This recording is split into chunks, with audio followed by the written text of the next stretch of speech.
Hello, EXHIBE FLIX again. Before we start, we invite you to visit us at exhibeflix.com, our own channel, to watch great movies and follow us on Facebook and Instagram. Today we will talk about the golden age of Mexican cinema. This was a period in the history of the cinema of Mexico between 1933 and 1964 when the Mexican film industry reached high levels of production, quality and economic success of its films. Besides having gained recognition internationally, the Mexican film industry became the center of commercial films in Latin America. The Golden Age began symbolically with the film Let's Go with Pancho Villa from 1935, directed by Fernando de Fuentes. In 1939, during World War II, the film industry in the US and Europe declined, because the materials previously destined for film production now were for the new arms industry.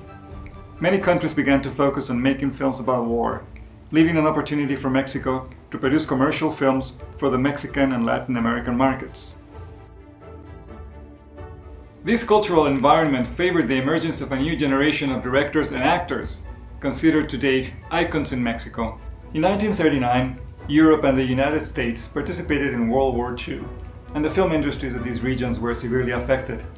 Europe, due to its location, and the United States, because the materials used to produce films, such as cellulose, became scarce and were rationed. In 1942, when German submarines destroyed a Mexican tanker, Mexico joined the Allies in the war against Germany. Mexico won the status of most favored nation. Thus, the Mexican film industry found new sources of materials and equipment and secured its position in the production of quality films worldwide.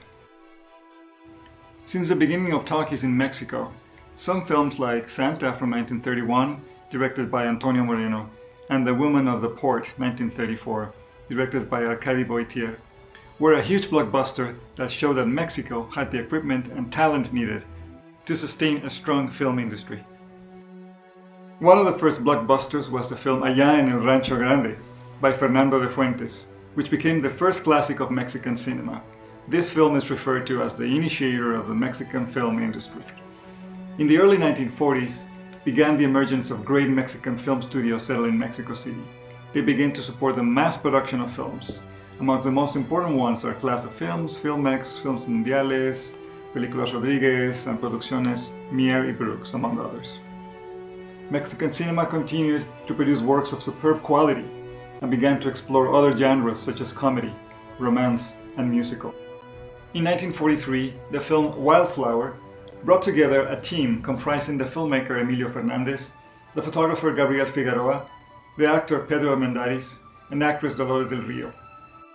The films María Candelaria from 1943 and The Perla from 1947 were considered pivotal works by Fernandez and his team, and gave Mexican cinema enormous prestige, with their works being shown worldwide in major film festivals. María Candelaria was awarded in 1946 with a Golden Palm in the Cannes Film Festival. The Perla was awarded the Golden Globe of the American film industry, being the first Spanish film to receive such recognition. Mexican cinema in its golden age mimicked the star system that prevailed in Hollywood. Thus, unlike other film industries, Mexican cinema saw the development of the cult of a star, in a way very similar to that of the American film industry. However, unlike what happened in Hollywood, Mexican film studios never had total power over the big stars, and these allowed them to grow independently and develop in a wide range of genres. Mainly figures emerged in Mexican cinema in the early 1950s, much more versatile and complete than those of the previous decade. Among the actors who attained the status of idols in the Mexican cinema, arguably Pedro Infante stands out the most. His first films were not aimed towards creating a myth.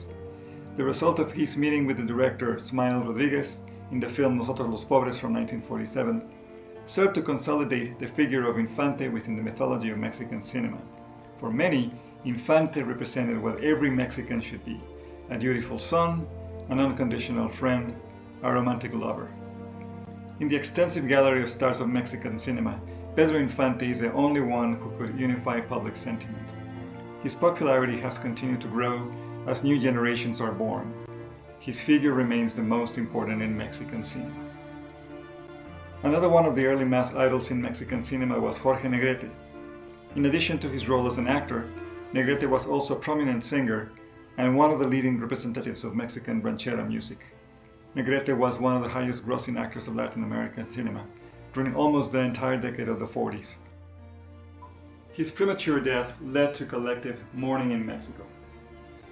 María Félix was an exceptional case in the Mexican cinema.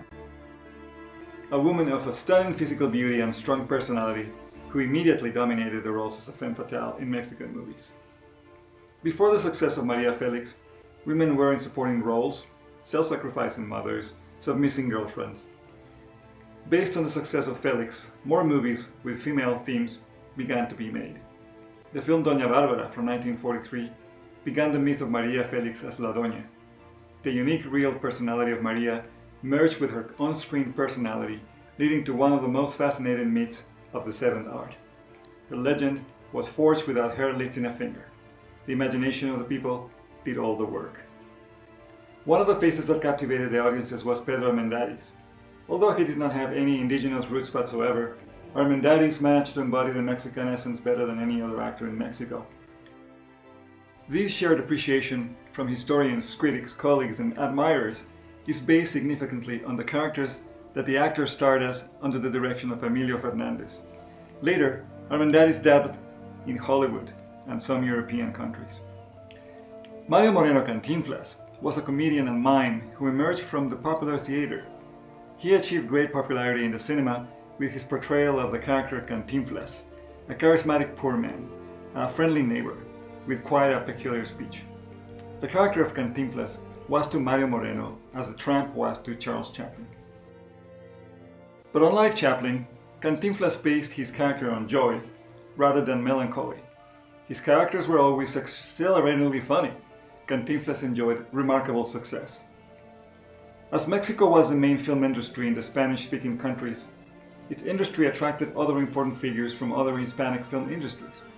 The most important were the Spanish Sara Montiel, who achieved international renown after making a name for herself in Mexican cinema during the first half of the 1950s, and Argentinian Libertad Lamarque, who after leaving her country in 1947, after an award-winning career in Argentine cinema, settled in Mexico. From Spain there were other such actors like Jorge Mistral, Armando Calvo, or Lola Flores. From Argentina there were Nini Marshall and Luis Aldaz. From Cuba there were René Cardona, Rita Montaner, or Rosita Fornes, while Iracema Dilian was imported from Italian cinema. One of the nations where Mexican cinema was most popular was Yugoslavia, where for much of the 1950s Mexican films comprised the majority of the films that were screened. The 1950 film Un Día de Vida, which premiered in 1952 in Yugoslavia, was one of the most popular films of the decade in that nation. Meanwhile, Mexican cinema had been stalled by bureaucracy and difficulties with the Union. Film production was now concentrated in a few hands, and the ability to see new filmmakers emerge was almost impossible due to the impositions of the directors of the Union of Workers of the Cinematographic Production, STPC. On April 15, 1957, the whole country mourned with the news of the death of Pedro Infante. His death also marked the end of the golden age of Mexican cinema. Thank you for watching! What is your favorite Mexican movie? And what other topics would you like us to analyze? Have you subscribed to this channel? Ring the bell to be notified of new videos, share our content, like us, also follow us on Facebook, Instagram and Twitter. And what are you waiting for? Visit us at EXHIBEFLIX.com for great movies and follow other film lovers.